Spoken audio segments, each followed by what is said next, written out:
네, 벌써 한 주가 다 지나갔습니다. 우리 7월 11일 토요일 새벽 기도회를 시작하겠습니다. 우리 다 함께 찬송가 336장 환난과 핍박 중에도 찬양하시겠습니다.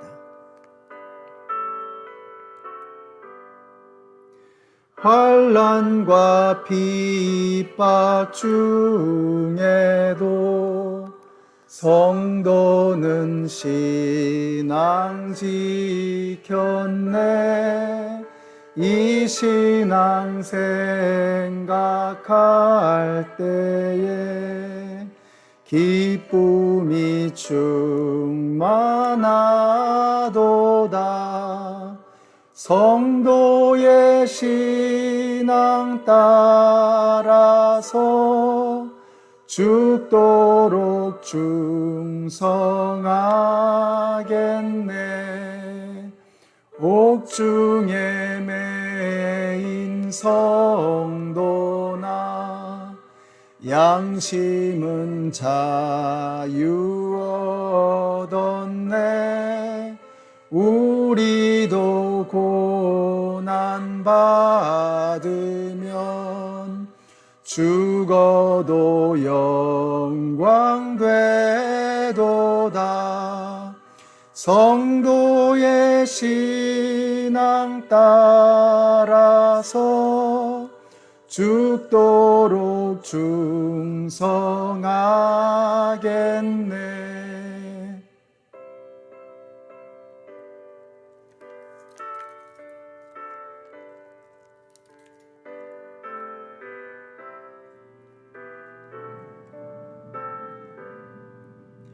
성도의 신앙 본받아 원수도 사랑하겠네. 인자한 언어 행실로 이 신앙 전파하리라.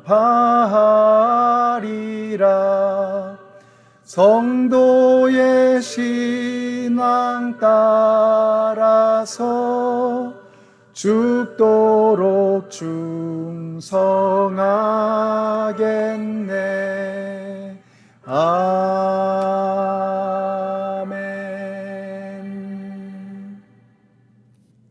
네, 오늘 우리에게 주시는 하나님의 말씀은 마태복음 14장 10절로부터 12절까지의 말씀입니다. 그래서 그는 사람을 보내서 감옥에서 요한의 목을 베게 하였다. 그 머리를 쟁반에 담아서 가져다가 소녀에게 주니 소녀는 그것을 자기 어머니에게 가져갔다. 요한의 제자들이 와서 그 시체를 구워두다가 장사 지내고 나서 예수께 가서 알려드렸다. 아멘. 네, 오늘 말씀은 세례 요한이 죽는 장면입니다. 바로 그 오늘 말씀의 앞에 나오는 13장 끝에 나오는 말씀부터 먼저 보면은요, 13장 57절에 예수님께서 동네 사람들에게 배척을 받으시는 것을 볼 수가 있습니다. 그래서 그들은 예수를 달갑지 않게 여겼다. 예수께서 그들에게 말씀하셨다. 예언자는 자기 고향과 자기 집 밖에는 존경을 받지 않는 법이 없다라고 하는 말씀이 나오고 있습니다. 예수님도 배척을 받으셨다는 것입니다. 그 많은 기적과 능력과 놀라운 가르침, 그리고 거룩하고 선한 인격을 보여주셨지만 사람들은 그분을 배척했습니다. 그 이유가 무엇인가? 그분이 세상과 너무 결이 다르셨다는 것입니다. 세상은 자기의 이익을 위해서 살아갑니다. 그러나 예수님은 자기의 이익이 아니고 온 세상을 살리기 위해서 자기를 던져주셨습니다. 세상은 약육강식입니다. 그러나 예수님은 강하신 분이시지만, 세상의 그 어떤 것보다도 강한 분이시지만, 그러나 약한 자들을 위해서 자기 자신을 내어주셨습니다. 예수님은 세상과 달라도 너무 다르십니다.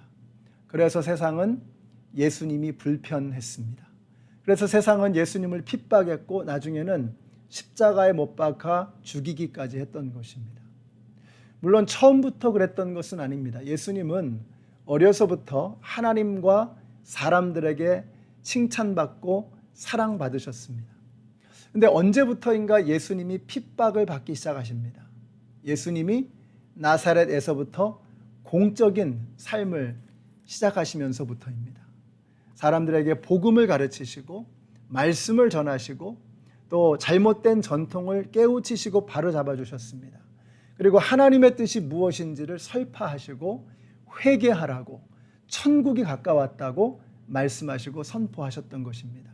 바로 그때로부터 사람들은 느끼기를 마치 잔잔한 호수에 돌을 던지는 것 같은 예수님의 말씀과 삶 그 자체가 그들에게 불편함을 주었던 것입니다. 자, 그렇다면 우리도 이런 생각을 할 수 있겠죠. 만일 우리가 이 세상을 살면서 아무런 저항도 아무런 불편함도 느끼지 못한다면 우리가 세상을 살아가는 동안에 사람들과 아무런 영적인 갈등이나 부대낌이나 이런 것이 없다면 우리는 뭔가 잘못 살고 있는 것이 아닐까 하는 생각입니다. 세상에서 사람들이 놀고 먹고 자기 취미 생활하고 즐기는 일에만 몰두하고 그러한 세상 속에서 나도 그들과 똑같이 살아가고 있다면 내가 그런 세상의 모습을 보면서도 아무런 불편함을 느끼지 않는다면 분명히 나에게 문제가 있는 것입니다. 제가 얼마 전에 무슨 광고가 나오는데 아주 재미난 광고 카피라이트이 있었어요. 남자들이 사용하는 바디워시 광고인데 이런 말이 나오더라고요. 남자는 미끌거리는 거 아니야. 뭐 이러면서 광고를 하더라고요. 이제 그 광고를 보면서 딱 떠오르는 내용이 이거였습니다. 우리 그리스도인들은 세상에서 미끌거리는 거 아니야. 이런 생각이 딱 들었어요. 세상에서 미꾸라지처럼 요리조리 잘 피해 다니면서 미끌거리고 돌아다니면서 한편으로는 세상을 인조이하고 그리스도인은 그렇게 세상을 살면서 미끌거리면서 사는 게 아니다 라는 이런 생각이 드는 거예요. 예수님은 미끌거리지 않으셨습니다. 그래서 예수님이 공생애를 시작하시면서부터 핍박을 받기 시작하셨던 것입니다. 우리가 만일 세상에 살면서 그런 저항과 반발과 갈등과 불편함을 모르고 살았다면 이유는 하나입니다. 우리가 아직까지도 공생애를 살지 않았기 때문입니다. 우리는 사생활은 많은데 공생애는 없습니다. 사적인 욕망과 이기심과 야망과 욕심은 넘치는데 공생애는 없어요. 자기를 희생하고 하나님의 나라와 그의 의를 추구하는 일에는 관심이 없고 가서 사람들을 제자로 만들고 또 아버지와 아들과 성령의 이름으로 세례를 주고 주님이 가르쳐 주신 삶을 가르쳐 지키게 하는 일에는 뜻이 없는 것입니다. 그런 공생애가 없고 인생에 커다란 비전이 없으니 이 세상과 구분이 안 되는 겁니다. 미끌거리는 것입니다. 그리스도인들은 미끌거리는 거 아니라는 거죠. 오늘 저와 여러분에게 이 말씀을 주신 이유는 하나입니다. 우리가 공생애를 시작해야 하겠다라는 것입니다.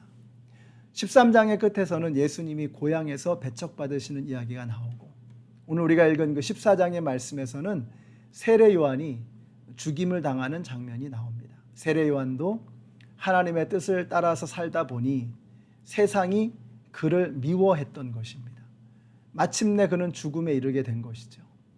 이 기복신앙의 관점에서 본다면 예수님이 핍박을 받으시고 십자가에 죽으신 것, 세례 요한이 죽임을 당한 것 이런 건 설명이 안 되는 겁니다. 기도하면 다 돼야 되는 겁니다. 기도하면 다 병이 낫고 어려움도 다 해결되어야 하는데 그렇지가 않은 거예요. 13장에서 우리는 천국의 비유들을 공부했잖아요. 우리가 이 천국의 비유를 공부하면서 예수님도 세례 요한도 바로 이 천국을 외치셨습니다. 내가 하고 싶은 대로 다 되고 내 뜻이 이루어지는 곳이 천국이 아니고 천국은 뭐라는 거예요? 예수님의 삶을 통해서 세례 요한의 삶을 통해서 예수님과 세례 요한이 온 몸으로 그들의 삶으로 우리에게 가르쳐 주신 천국은 무엇입니까? 하나님의 뜻이 이루어지는 것, 그것이 바로 천국, 하나님의 나라라고 하는 것입니다. 오늘 저와 여러분의 삶을 통해서 하나님의 나라가 이루어지기를 원합니다. 우리의 삶에 내 뜻이 아니라 하나님의 뜻이 이루어지기를 소원하시는 오늘 하루가 되시기를 바랍니다. 공생애가 뭐냐? 어렵게 생각할 것도 없어요. 내 뜻이 아니고 하나님의 뜻이 이루어지는 것. 사생활은 내 욕망, 내 개인적인 이기심과 욕심과 욕망과 내 하고 싶은 거 다 하고 사는 것. 이 사생활이죠. 공생애는 무엇인가? 하나님의 뜻이 이루어지는 것입니다. 오늘 저와 여러분이 공생애를 사시기 바랍니다. 내 뜻이 아니라 하나님의 뜻이 이루어지고 우리를 통해서 하나님의 나라가 이 땅 가운데 펼쳐지게 되시기를 바라요. 세례요한처럼 우리도 광야에서 외치는 소리가 되십시다. 교회에서도 그냥 자기 목소리의 언성을 높이는 거죠. 광야에서 소리를 높이면서 하나님의 나라를 선포하는 게 아니라 우리는 주님의 교회 안에서 자기 목소리를 높인단 말이죠. 그러니까 분쟁이 생기고 자꾸 갈등을 일으키고 설화를 만들어내는 사람들이 생기는 것입니다. 왜 그래요? 여러분 때문에 교회에 분란이 일어났다면, 여러분 때문에 여러분이 속해 있는 목장과 사람들이 만나는 그 자리에 불편함이 생겼다면 틀림없습니다. 그것은 하나님의 뜻이 아니라 내 뜻을 주장하고 내 욕심을 이루기 위한 삶을 살았기 때문이라고 하는 것입니다. 여러분, 내가 죽는 자리에 천국이 이루어지는 것입니다. 오늘 세례요한이 죽었습니다. 그리고 예수님께서 십자가에 못 박혀 죽으실 것입니다. 하나님의 영광을 위해서 내가 죽는 그곳, 바로 그곳에 하나님의 나라가 이루어지는 것입니다. 오늘 우리가 공생애를 살게 되시기를 바라요.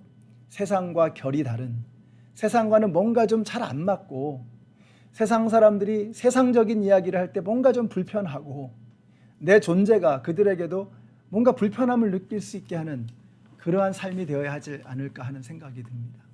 그래서 오늘 말씀을 이렇게 다시 한번 마치고 싶어요. 그리스도인은 미끌거리는 거 아니다. 세상에서 미꾸라지처럼 살지 마시고 세례 요한처럼 예수님처럼 하나님의 뜻을 위해서 나를 죽이는 공생애를 시작하시는 오늘 하루가 되시기를 예수님의 이름으로 축원합니다. 기도하겠습니다. 하나님 감사합니다. 오늘 이 말씀을 통해서 저희들이 얼마나 이기적이고 자기 욕망에 춤추며 살았는지를 깨닫게 해주셔서 너무나 감사합니다. 이제는 개인적인 이기심과 욕망에 사로잡힌 사생활이 아니라 하나님의 나라의 비전에 사로잡힌 공생애를 살아가는 저희들 되게 하여 주시옵소서. 그리스도인들이 세상에서 미끌거리는 것이 아니라 하나님의 나라를 위해서 나를 기꺼이 내어드리는 주님 나라의 일꾼이 되게 하여 주시옵소서. 예수님의 이름으로 기도드렸습니다. 아멘. 네, 오늘 세상 속에서 미끌거리지 마시고 하나님의 자녀답게 그리스도인답게 멋지게 살아가시는 오늘 하루가 되시기를 바랍니다.